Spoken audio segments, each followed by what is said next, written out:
우리는 살아가면서 끊임없이 질문합니다. 나는 누구인가? 어쩌면 이 질문은 인류 역사상 가장 오래되고 가장 답하기 어려운 질문일 겁니다. 고대 그리스의 철학자들이 델포이 신전에 새겨진 너 자신을 알라는 경구 앞에서 평생을 고민했고, 동양의 수행자들은 깊은 산속에서 이 질문 하나를 품고 수십 년을 정진했습니다. 현대를 사는 우리 역시 마찬가지입니다. 우리는 이 질문에 답하기 위해 끊임없이 노력하죠. 좋은 대학에 가고 성공적인 직업을 갖고 멋진 옷을 입고 SNS에 근사한 사진을 올립니다. 명함을 건네며 자신을 소개하고 프로필에 빼곡히 스펙을 적어 넣습니다. 저는 대학 출신입니다. 저는 회사 과장입니다. 저는 두 아이의 엄마입니다. 왜 이렇게 애쓸까요? 왜 우리는 이토록 끊임없이 나를 규정하려 하고 나를 증명하려 할까요? 이것들이 곧 나의 정체성이라고 믿기 때문입니다. 이 이름표들이 나를 온전히 설명해 줄 것이라 믿기 때문입니다. 하지만 이 모든 것이 흔들릴 때 우리의 마음은 뿌리째 흔들립니다.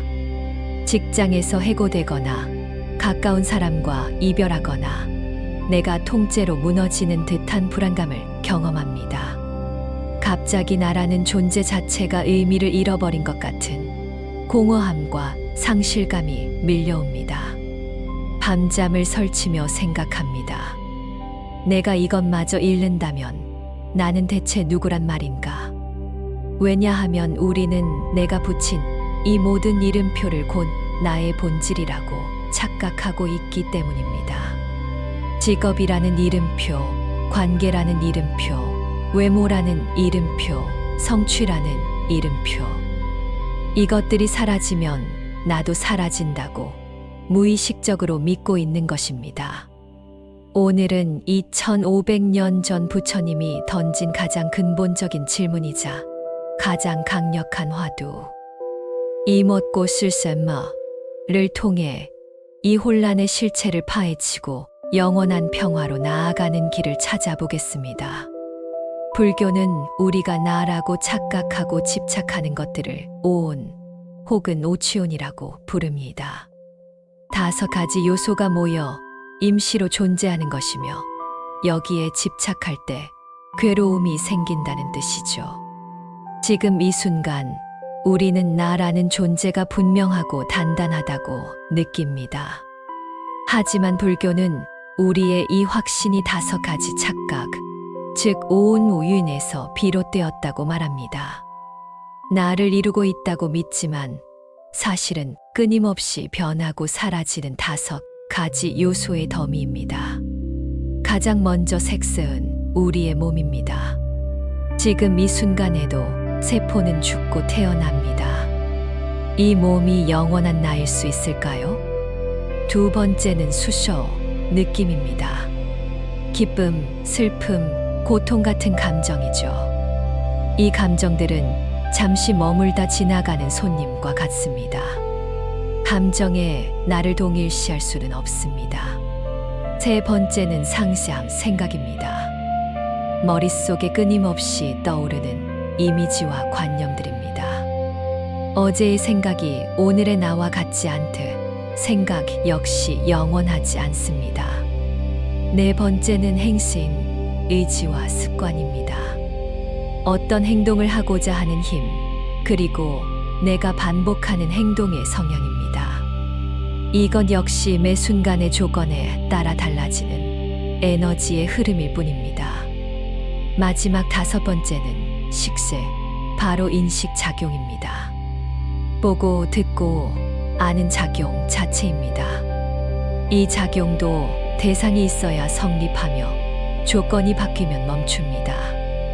우리가 나라고 부르는 것은 이 5가지 요소가 잠시 모여있는 현상, 즉 임시적인 조합에 불과합니다.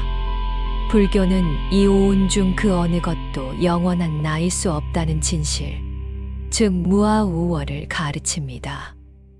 우리가 이 변하는 것들을 영원한 나라고 집착할 때 괴로움이 시작됩니다. 오온의 실체를 깨닫는 순간 우리는 집착으로부터 자유로워지며 흔들림 없는 평화를 얻게 될 것입니다. 불교의 위대한 통찰은 바로 여기에 있습니다. 우리가 고정된 나를 찾을 수 없는 이유는 원래부터 고정된 것은 없기 때문입니다. 색, 수, 상, 행, 식 그 어떤 것도 영원하지 않고 독립적이지 않으며 변하지 않는 본질이 아닙니다. 모두 조건에 따라 일어났다가 사라지는 현상일 뿐입니다. 그렇다면 우리는 누구일까요? 이 질문 자체가 다시 새로운 문을 엽니다. 오온이 모두 나의 본질이 아니라면 정말 무아우어, 즉 고정된 나라는 실체는 없는 것일까요? 많은 사람들은 이 가르침을 들으면 허무주의에 빠집니다. 나는 그럼 뭐지? 존재가 없는 것인가? 내가 느끼는 이 모든 것들이 환상인가? 그렇다면 내 삶에 무슨 의미가 있단 말인가? 하지만 불교는 이것이 절망이 아니라 오히려 괴로움으로부터 벗어나는 궁극적인 희망이라고 말합니다. 이 역설을 이해하는 것이 불교 수행의 핵심입니다. 괴로움은 어디서 올까요? 집착입니다. 그리고 집착은 어디서 올까요? 바로 나라는 것이 실제하고 영원하고 단단하다는 믿음에서 옵니다. 생각해 보십시오. 우리는 나라는 것이 영원하고 단단하다고 믿기 때문에 나의 거제에도 똑같이 집착합니다. 나의 재산은 영원해야 해. 나의 명예는 훼손되어서는 안 돼. 나의 감정은 늘 긍정적이어야 해. 나의 몸은 늙어서는 안 돼. 나의 사랑하는 사람들은 절대 떠나서는 안 돼. 우리는 무의식 중에 이런 요구를 합니다. 마치 세상이 나의 요구대로 멈춰 있어야 한다는 듯이 말입니다. 하지만 세상은 그렇게 작동하지 않습니다. 모든 것은 변합니다. 재산은 흩어지고 명예는 사라지고 감정은 널뛰게 하고 몸은 늙고 사랑하는 사람들은 떠나갑니다. 이 집착이 깨지는 순간이 곧 고통입니다. 돈을 잃거나 사랑하는 사람을 잃을 때 마치 나의 일부가 뜯겨나가는 것 같은 고통을 느낍니다. 왜 그럴까요? 그것들을 나의 일부라고 착각했기 때문입니다. 내가 아닌 것을 나라고 착각한 데서 오는 필연적인 결과입니다. 여기 한 여성의 이야기가 있습니다. 그녀는 20년 동안 한 회사에서 일했습니다. 나는 이 회사의 사람이다. 이것이 나의 정체성이다. 그녀는 말했습니다. 어느 날 갑자기 구조조정으로 해고 통보를 받았습니다. 그날 밤 그녀는 말합니다. 내가 사라진 것 같아요. 나라는 존재가 증발해버린 것 같아요. 하지만 정말 그녀가 사라진 걸까요? 아닙니다. 그녀가 자신에게 붙인 회사 직원이라는 이름표가 사라진 것뿐입니다. 그녀의 친절함, 지혜, 따뜻함, 창의성, 그 모든 아름다운 자질들은 여전히 그대로 있습니다. 다만 그녀는 그 이름표를 자신의 본질이라고 착각했기에 이름표가 사라지자 자신도 사라진 듯 느낀 것입니다. 무아의 깨달음은 이 착각에서 벗어나게 합니다. 아, 나의 슬픔은 나 자체가 아니라 잠시 나에게 머물다 지나가는 하나의 현상이구나. 나의 분노는 나의 본질이 아니라 조건이 맞아 일어난 하나의 파도구나.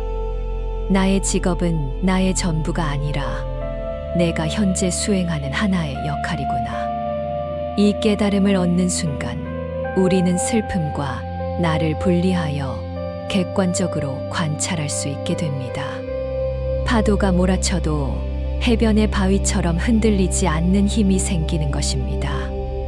불교 심리학에서는 이것을 탈동일시 disidentification이라고 부릅니다. 나는 내 생각이 아닙니다. 나는 내 감정이 아닙니다. 나는 내 몸이 아닙니다. 나는 내 역할이 아닙니다. 이것들은 모두 나를 통과해가는 현상들일 뿐입니다. 이렇게 탈동일시를 할 수 있을 때 놀라운 일이 일어납니다. 슬플 때 나는 슬프다가 아니라 슬픔이라는 감정이 일어나 있구나라고 관찰할 수 있습니다. 이 미묘한 차이가 엄청난 자유를 가져옵니다. 슬픔에 빠지는 것이 아니라 슬픔을 바라보는 것입니다. 고정된 자아에 대한 환상에서 벗어날 때 우리는 비로소 마음의 자유를 얻게 됩니다. 더 이상 무너질 수 없는 나, 빼앗길 수 없는 나, 상실될 수 없는 나를 발견하게 됩니다. 왜냐하면 처음부터 고정된 나는 없었기 때문입니다. 이것이 무아의 역설입니다. 나를 완전히 놓아버릴 때 비로소 진정한 나를 발견하게 되는 것입니다. 자아가 고정된 모래성이 아니라면 우리는 어떻게 존재하는 것일까요? 부처님은 세상의 모든 것은 연기연치의 법칙에 따라 존재한다고 설명합니다. 모든 것은 홀로 있는 것이 아니라 서로 의지하고 조건이 되어 나타난다는 뜻입니다. 강물을 생각해 보십시오. 강물은 순간순간 흐르는 물이지만 우리는 그것을 한강이라고 부릅니다. 한강은 고정된 물이 아닙니다. 지금 당신이 보는 한강의 물은 1초 후면 이미 저 아래로 흘러가 버립니다. 위에서 내려오는 빗물, 주변 지형, 강가에 사는 생명체, 계절의 변화, 이 모든 인연과 조건에 의해 순간순간 새롭게 존재합니다. 그런데 우리는 왜 매번 다른 물을 보면서도 한강이다라고 말할 수 있을까요? 그것은 한강이라는 강의 정체성이 고정된 물에 있는 것이 아니라 물이 흐르는 패턴, 그 연속성, 그 관계성에 있기 때문입니다. 나라는 존재 역시 마찬가지입니다. 내가 지금 친절한 사람이라는 정체성을 갖고 있다면 그것은 나의 선천적 기질뿐만 아니라 나에게 친절을 가르쳐준 부모님, 나에게 미소를 지어준 이유, 나를 따뜻하게 대해준 선생님, 내가 읽었던 책들, 내가 경험했던 사랑과 아픔, 그리고 내가 그동안 쌓아온 습관업이라는 수많은 인연의 조건 때문에 가능한 것입니다. 만약 당신이 다른 나라에서 태어났다면, 다른 부모를 만났다면, 다른 친구들과 자랐다면, 다른 책을 읽었다면, 지금의 당신과는 완전히 다른 사람이 되어 있을 것입니다. 이것은 당신의 본질이 따로 없다는 뜻이 아니라 당신의 본질이 관계 속에서 형성된다는 뜻입니다. 티베트의 위대한 스승 틱나탄 스님은 이것을 상호존재 인터비잉이라고 불렀습니다. 우리는 독립적으로 존재하는 것이 아니라 서로 안에 서로가 들어있는 것입니다. 당신이 아침에 마시는 커피 한 잔을 생각해 보십시오. 그 커피는 어디서 왔나요? 멀리 콜롬비아의 커피 농장에서 자란 커피 나무, 그 나무를 키운 농부의 땀, 비와 햇빛과 흘, 그것을 운반한 배와 트럭, 그것을 볶고 포장한 사람들, 카페에서 당신에게 건넨 바리스타의 미소, 이 모든 것이 그 커피 한 잔 안에 들어 있습니다. 당신이 마시는 것은 단순히 커피가 아닙니다. 당신은 온 우주를 마시는 것입니다. 그리고 당신이라는 존재 역시 마찬가지입니다. 당신 안에는 부모님이 계시고 조상님들이 계시고 당신을 길러준 대지가 있고 당신에게 영감을 준 모든 사람들이 있습니다. 우리는 고립된 섬이 아닙니다. 우리는 관계의 그물망 속에서만 존재할 수 있습니다. 이것이 연기의 가르침입니다.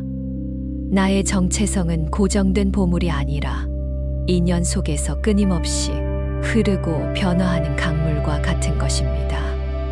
이 깨달음은 우리에게 깊은 겸손함을 가져다 줍니다. 내가 이룬 모든 성취는 온전히 나만의 것이 아닙니다.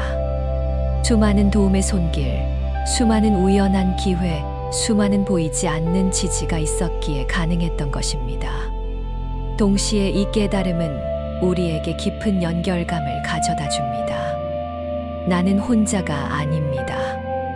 나는 이 광대한 우주의 그물망 속에서 수많은 존재들과 연결되어 있습니다. 당신의 행복은 나의 행복과 연결되어 있고, 나의 고통은 당신의 고통과 연결되어 있습니다. 연기의 가르침은 한편으로는 우리가 조건에 따라 형성된 존재임을 보여줍니다. 하지만 다른 한편으로는 이것이 우리에게 가장 주체적인 힘을 돌려줍니다. 바로 나를 창조할 수 있는 힘입니다. 우리의 과거 행동과 습관이 현재의 나라는 강물을 만들었다면 지금 내가 짓는 선택이 미래의 나를 만들어갈 힘이 됩니다. 이것이 불교에서 말하는 업예, 카르마의 진정한 의미입니다. 많은 사람들이 카르마를 운명론으로 오해합니다. 내 전생의 업이 나빠서 지금 고통받는 거야. 이건 내 운명이니까 어쩔 수 없어. 하지만 부처님의 가르침은 정반대입니다. 업은 의도적인 행위를 의미합니다. 산스크리트어 카르마의 어원은 행위하다, 만들다입니다. 내가 지금 친절하게 말할 것인지, 화를 낼 것인지, 명상을 할 것인지, 방치할 것인지를 선택하는 힘입니다. 이 선택의 힘이야말로 인간을 인간답게 만드는 것입니다. 우리는 과거에 매여 있지 않습니다. 과거는 현재의 조건을 만들었지만 현재의 선택은 미래를 만들어 갑니다. 만약 여러분들이 더 평화롭고 지혜로운 사람이 되고 싶다면 지금부터 평화로운 행동, 즉 선업을 쌓아나가야 합니다. 구체적으로 어떻게 할 수 있을까요? 1분 명상 번뇌가 일어날 때마다 잠시 호흡을 관찰하는 습관. 화가 날 때, 불안할 때, 스트레스 받을 때 1분만 멈추고 숨을 관찰합니다. 이 작은 습관이 쌓이면 당신의 뇌는 자동 반응 대신 의식적 선택을 하는 법을 배웁니다. 자비심 가지기, 상대방의 괴로움을 이해하려 노력하는 습관. 누군가 당신에게 무례하게 굴 때 이 사람도 고통받고 있구나라고 생각해 봅니다. 이것이 처음에는 억지스러울 수 있습니다. 하지만 반복하면 당신의 마음은 점차 부드러워집니다. 감사 일기 매일 밤 자기 전 오늘 감사한 3가지를 적어봅니다. 이 작은 습관이 당신의 뇌를 긍정성 편향으로 재훈련시킵니다. 뇌과학 연구에 따르면 21일만 지속해도 뇌의 신경회로가 바뀐다고 합니다. 작은 친절 하루에 한 번, 의도적으로 친절한 행동을 합니다. 엘리베이터에서 문을 잡아주고, 카페 직원에게 감사 인사를 하고, 가족에게 따뜻한 말을 건넵니다. 이 작은 선택들이 모여 미래의 당신의 정체성을 완전히 새롭게 디자인할 수 있습니다. 신경과학은 이것을 신경가소선 뉴로플라스티시티라고 부릅니다. 우리의 뇌는 평생 변합니다. 70세, 80세가 되어도 새로운 신경회로를 만들 수 있습니다. 과거가 어땠든 지금 이 순간부터 새로운 나를 만들 수 있다는 뜻입니다. 우리는 고정된 나를 찾는 것이 아니라 매 순간 최선의 나를 창조해 나가는 존재인 것입니다. 이러한 깊은 통찰을 얻었다면 이제 일상에서 정체성 불안을 잠재우는 구체적인 실천법이 필요합니다. 편안하게 앉아 호흡을 관찰합니다. 눈을 감고 자연스럽게 들어오고 나가는 숨을 느낍니다. 복부가 부풀었다 꺼지는 것을 느껴봅니다. 호흡이 안정되면 지금 나를 가장 강하게 규정하는 이름표를 마음속으로 하나씩 떠올립니다. 일상에서 불안하거나 혼란스러울 때마다 이못고 실셈마? 라는 질문을 마음속으로 던집니다. 아침에 일어나 거울을 보며 이못고 이 몸이 나인가? 분노가 일어날 때 이못고 이 화가 나인가? 칭찬을 받아 기쁠 때 이못고 이 기쁨이 나인가? 실패해서 낙담할 때 이못고 이 낙담이 나인가? 이 질문은 답을 찾기 위함이 아닙니다. 이 질문은 생각의 자동적인 흐름을 끊는 도구입니다. 마치 수면 위로 튀어오르는 물고기처럼 이 질문은 우리를 무의식의 강물에서 깨어나게 합니다. 처음에는 어색할 것입니다. 이게 무슨 소용이 있나 싶을 것입니다. 하지만 계속 참고하십시오. 이 화두를 참고하며 고정된 자아에 대한 집착을 점차 놓아버릴 수 있습니다. 선승들은 이 화두 하나로 평생을 수행합니다. 어떤 선승은 10년을 참고한 끝에 갑자기 깨달았다고 합니다. 대나무 숲에서 바람 소리를 듣는 순간 아 하며 알아차렸다고 합니다. 찾고 있던 그것이 이미 여기에 있었다는 것을, 찾는 자가 곧 찾고 있는 것이었다는 것을 말입니다. 가장 역설적으로 진정한 나의 정체성은 타인과의 연기적인 관계를 통해서 확립됩니다. 나만을 위해 살 때 우리는 끊임없이 불안합니다. 나는 충분한가? 나는 괜찮은가? 나는 가치 있는가? 이 질문들이 우리를 괴롭힙니다. 하지만 타인을 위해 살 때 이상한 일이 일어납니다. 이 질문들이 사라집니다. 왜냐하면 나의 가치가 더 이상 나에게 달려있지 않기 때문입니다. 나의 가치는 내가 누군가에게 도움이 되었다는 사실 자체에 있습니다. 타인에게 친절을 베풀 때 나는 친절한 사람이라는 정체성을 얻습니다. 그런데 이것은 억지로 만든 정체성이 아닙니다. 이것은 행동을 통해 자연스럽게 드러난 나의 본성입니다. 봉사하고 도움을 줄 때 나는 이로운 존재라는 정체성을 확립합니다. 이것은 자기 확신이나 자기 최면이 아닙니다. 이것은 관계 속에서 증명된 나의 실제입니다. 매주 양로원에 봉사를 가는 한 젊은이가 있습니다. 처음에는 이게 나에게 무슨 도움이 될까 생각했습니다. 하지만 몇 달 후 그는 깨달았습니다. 할머니들의 손을 잡아들이는 그 순간 자신이 누구인지 의심한 적이 없다는 것을 말입니다. 그 순간만큼은 확신이 있었습니다. 나는 지금 여기서 필요한 사람이다. 나를 위해서가 아니라 타인과의 연결을 통해 선을 행할 때 가장 견고하고 아름다운 정체성을 만들어갈 수 있습니다. 마지막으로 일상의 모든 순간을 수행의 기회로 삼으십시오. 설거지를 할 때 물의 온도를 느껴보십시오. 설거지를 하는 사람이 누구인지 관찰해 보십시오. 걸을 때 발바닥이 땅에 닿는 감각을 느껴보십시오. 걷는 사람이 누구인지 질문해 보십시오. 먹을 때 음식의 맛과 질감을 온전히 느껴보십시오. 먹는 사람이 누구인지 탐구해 보십시오. 이 단순한 알아차림이 쌓이면 어느 순간 큰 깨달음이 찾아옵니다.